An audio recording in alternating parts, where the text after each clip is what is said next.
Well, a CBS News reporter just compared the Tea Party to the Mullahs of Iran in the latest of a new round of apparent smears against the Tea Party groups. I mean, it's not bad enough that they got the IRS targeting them. Now they need the news reporters once again ramping up their negative talk about the Tea Party. Michelle Malkin is up next to talk about where she thinks this is coming from and what it means.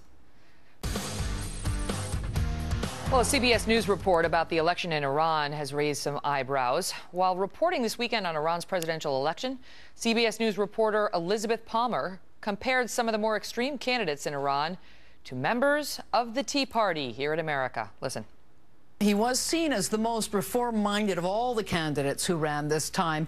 That being said, they were all very conservative. In U.S. terms, it was as if all the candidates for the presidency came from the Tea Party. Michelle Malkin is a columnist and a Fox News contributor. What does that say to you, Michelle? You know, we have a term at Twitchy for these elitist snobs in the so-called mainstream media. We call them special snowflakes. They're so special. They're the ordained purveyors of truth who purport to know what is the accurate picture of politics in America. Elizabeth Palmer is a Canadian journalist based in London who thinks that she's giving a fair, balanced, and neutrally objective view of a comparison between Iranian mullahs and the Tea Party. It's beyond outrageous. And of course, the problem isn't so much bias in the media as it is the pretense of neutrality, and these people still don't get it. It's interesting to me because it comes just as the CBS News anchor, Scott Pelley, comes out talking about journalism in this country and talks about how he believes that, first of all, not a lot of people watch cable news. They just don't. Well, we beat you in all the debates and on election night, Scott. But, okay, that's okay. So that's what Fox did. But separate and apart from that, Michelle, he talks about how the reason people would watch CBS News is because you need a name you can trust. He says, MSM, he says Fox is associated with the right, MS with the left. But when you're talking to 7 million viewers across the country like we are at CBS, you've got to represent everybody's views, and you have got to give them the impression that you're being as honest as you know how to be. I mean, he makes that at the same time this reporter makes this comment about the Tea Party. Yeah, let's unpack a little bit of that. Give the impression that you are fair and balanced, as if delivering the news is a Monet painting. No. I think what we have to remember about CBS News, of course, is, and I love the quip from Sarah Palin. You did a fabulous job, by the way, this morning on Fox and Friends, Megyn. Thank you.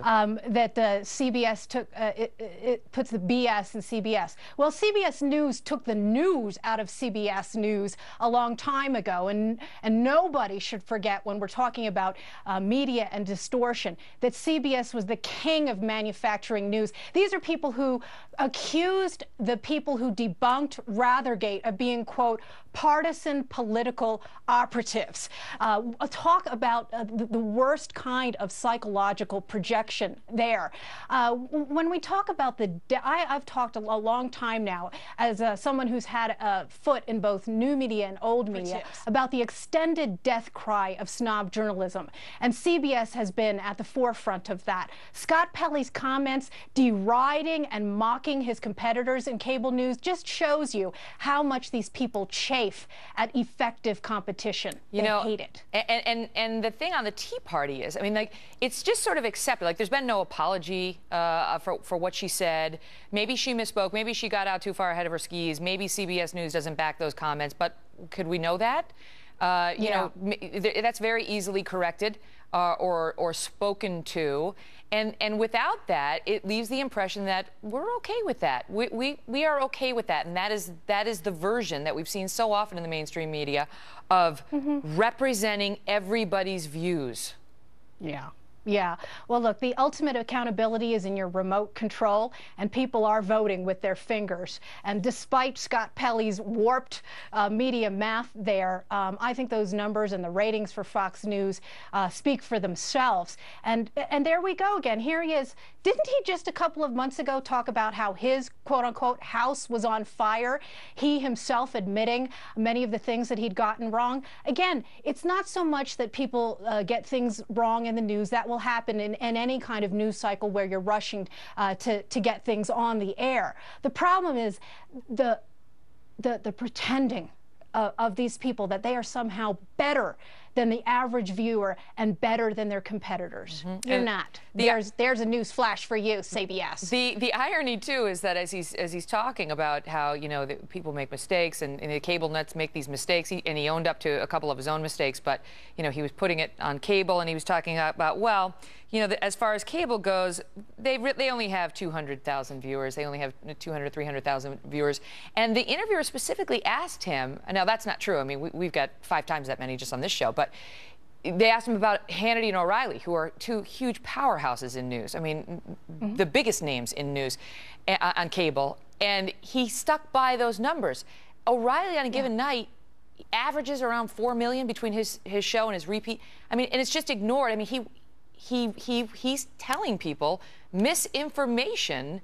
And for what? Why is that necessary? Why can't he just say that guy's a big star, he's got a huge following, very successful, both of them. Instead, he's got to diminish, and there's a question about trustworthiness.